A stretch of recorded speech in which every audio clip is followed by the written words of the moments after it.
พี่น้องเปิดคลิปเปิดภาพมาอีกวันนี้ก็ไล่เวลาย่อข่าวเตียงเนาะพี่น้องเนาะกับทักทายสบายดีอีกเถื่อเด้อเนาะพี่น้องเนาะพบมางานทรงสการคอแขกพี่น้องเลยอยู่เงินอยู่ซาดเดี๋ยวตุยพี่แหละ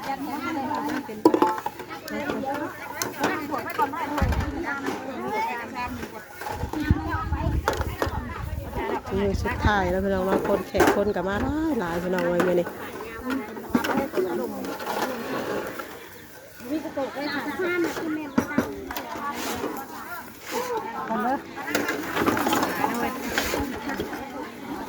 ทางนั้นก็ย้ายเข่าย้ายน้ำพี่น้องเลยตักเกงกับตักพี่น้องเลยค่ะ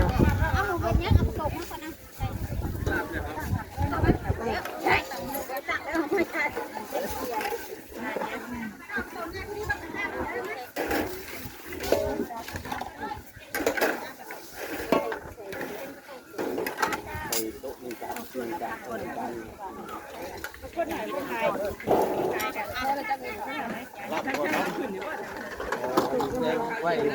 เบาดีเยอะหนักบ้างข้ามนั่นเลยนะเอาในขวดไม่ข้ามเลยมีในขวดได้เลยเดี๋ยวจะมีเดินทางเนาะ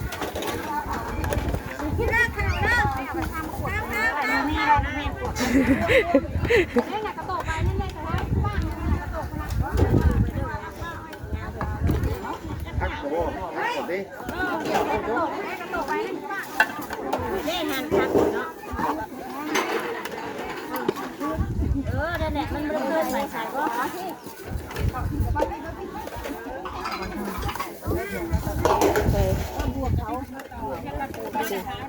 ่งเนาะขุดเอาตัวอยู่อ้าวได้อ้าวเรือไปชับกันอันนั้นยังวะต้องเชื่อกับพักก่อนนี่หรอเนาะทำมาเขาเห็นเลยจะด้วย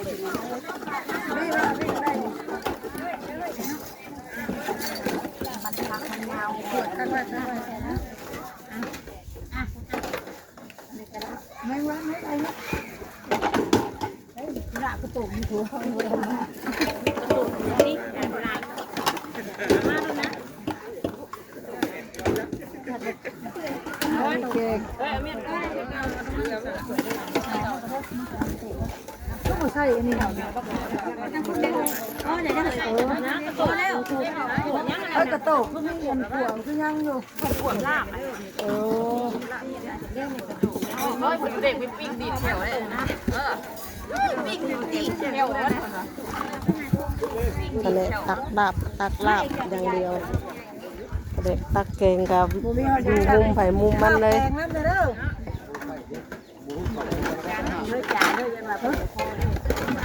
พูดตำมะฮุ่งเขาไม่แกงเลยนะ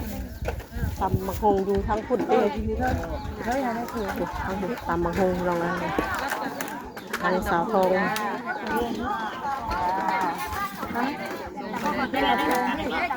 โอเคน้ำตาตามคุณนะทั้งคนแก่ลาบตัวนะ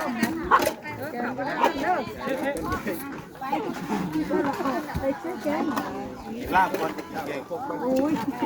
ยังต้องไปไว้สุดน้ำเอาแช่ตัวจะเป็นแค่อะไรก็เอาน้ำสดลง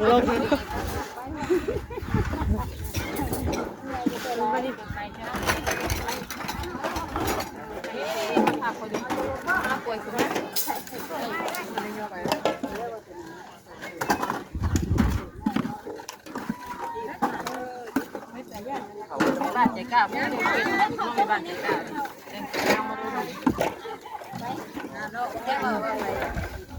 4 นาทีพอวะปิดเลยวะครับมันจะสบายแล้วที่ปานแล้วนะเคยว่าเอาที่แม่มาตอนไหนเอาเสด็จมาเลยสอบไปเอาหางมาทำให้อะไรเสียกันรักกันอยู่กันไปต้องมีไปแล้ว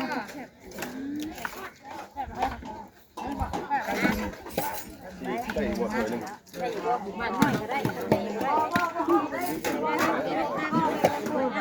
มันชวนค่ะเอาไว้ให้พ่อมันได้เขาบอกดิบ่เตียงบ่แม่นแล้ว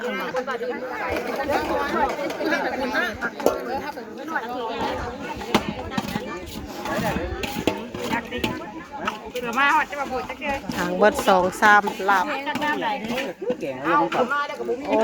จักก็อย่าให้คอม ให้ความแหละ ย่านนี้แล้ว ชื่อยังก็คอมคือเก่าแล้ว ผมในอันนี้จ้า มันบัดฮอดอีกที่น่ะ ย่านแบบนึงนะ คือญาติเดิมเลย ลาบแล้วเดี๋ยวยันหมูตำแล้วตำหมู นั่งตำมีกินแน่บ่ได้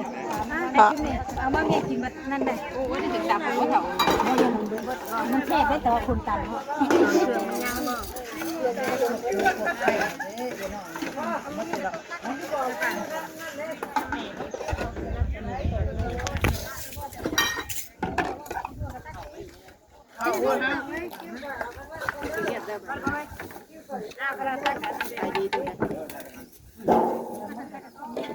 ใช่ผู้จับปะ ใจเป็นถามอยู่บ่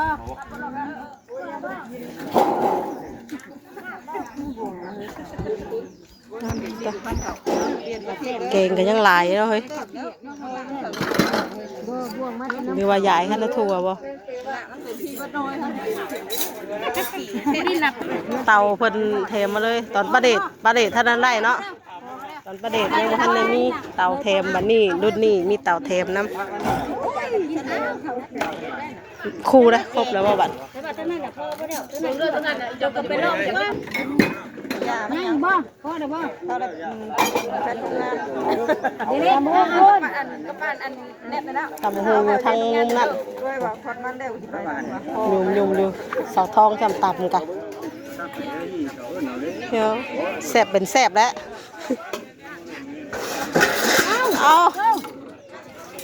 ใช่นี่กะ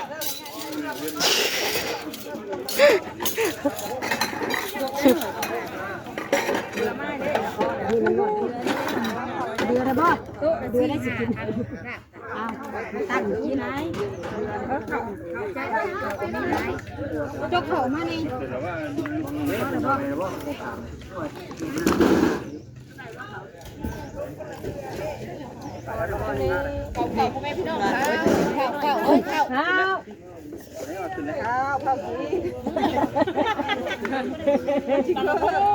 กินน้ำหุ้มนี่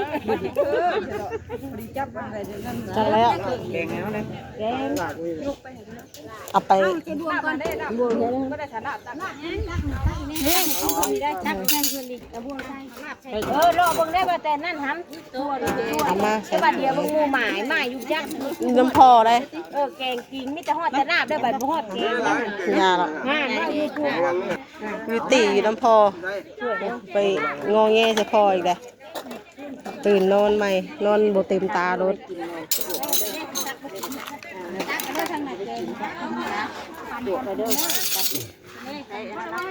เย็นมาเฮาได้พุ่นจัก ยังอยู่เก่งยังอยู่ตักไว้เด้อเต้ตักไปกินเด้อไม่ครัว แกงแซ่บอยู่ ใครได้แกงปลาอ้วนบ่ตักชุดได้ปลาอ้วนเก่งแซ่บแล้ว ขอก็เป็นยังชวนเอารถ ไปจุดท้ายคือสิได้เข้มข้นลงเรื่อยๆค่ะบ่มีหยังบ่ มีแต่น้ำนะเข้มข้นกะ เขามาหลายๆอันเนี่ยเพิ่นมีหลายคนมาหแซ่บเลยว่า พอแต่ว่า น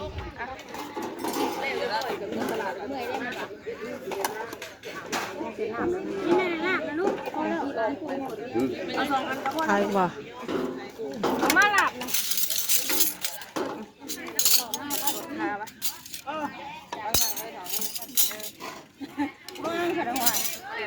เฮ้ยเรา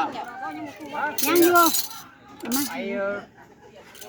ท่านในฮอดใส่อยู่เพิ่นเอามานี่ ฮะ เพิ่นบ่อิ่มได้หามให้เพิ่นโดน เอาให้อยู่เรียกว่าท่านในฮอดคุณอยู่อ่ะ เราจัดให้หน่อยดิ อ่ะได้บวงกันนะบวงกัน โลไปวิทย์ของน้ำ ห้องน้ำนั่นมีน่ะแกง อันนั้นแล้วจังหวะ ไอ้ก็ถ้วยดึงอ่ะ ยังอยู่เอามาเข้าก็ได้ อยากขอน้ำเลยได้ ตัวแล้ว อยากขอนน้ำดิสิบ่ขอนน้ำได้มีแต่น้ำดิอ่ะเอาเลย ตักนินตอนในห้องเขาสิกิน เอาเชียงว่าท่านได้พ่อจ้ะ พวกกระยาได้ในห้องก็เขาสิไปไว้กินเนี้ยเขา การว่านิ่นตอนดิ บ่ได้อันทุกมันย่อเข่าให้แล้วอย่าท เพิ่นจะกี้บ่เว้าได้น่ะยังเดือดแต่น้ำมาแล้ว ำแล้วบ่เป็นหยังดอกเขาเออเขาขึ้นเนี้ยได้มันตัวถึง นี่ท่านเพิ่นตั้งร้านแบบบอกเพิ่นตั้งให้เด็กเพื่อนมึงตั้งให้เพิ่นเราตั้งเบอร์มาพี่ละก็มีเด้อ เขาให้แหงแต่เนี่ยอยากเพิ่มความอีกนิดนึงได้ บวงใช่แล้วแม่วิมาเด้อวันนี้ จะไปกินเองบ่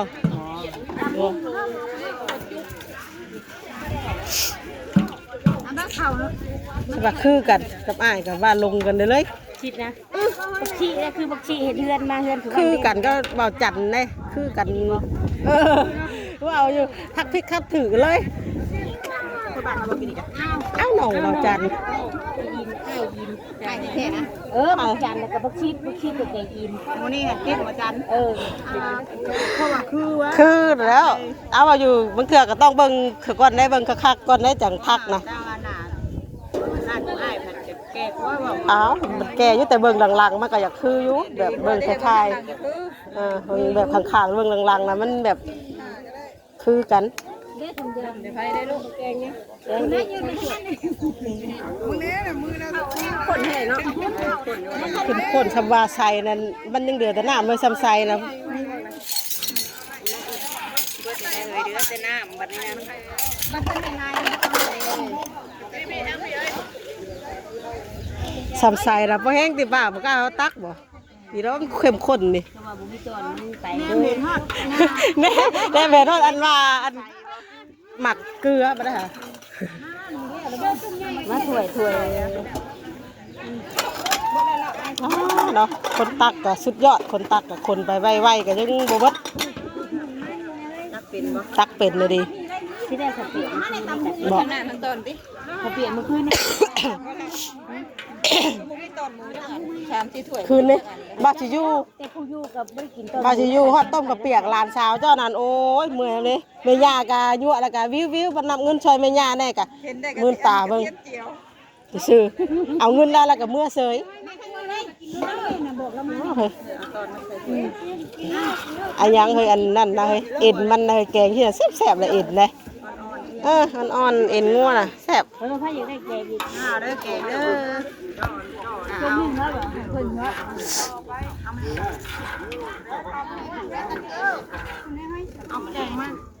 ขอแกงนะเฮ้ยเอาตัวมีบวงนะเห็นเราด่ะถั่วมีบวงน่ะ